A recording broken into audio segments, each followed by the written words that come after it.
பார்த்து எனக்கு மிகவும் வயிற்று பசியாக இருக்கிறது.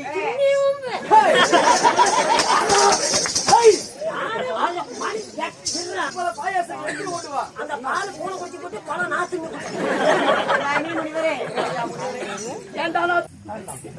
எனக்கு அவதான் கொடுக்கணும். எத்தனை பேருக்கு 4.5 வருஷமா கொடுத்துக்கிட்டு கேவலம் இந்த பழத்தை உபத்திலையும் செய்ய மாட்டேன். சாப்பிடுவாங்க, அழுகுறாங்க உங்களுக்காக. வேண்டாம்.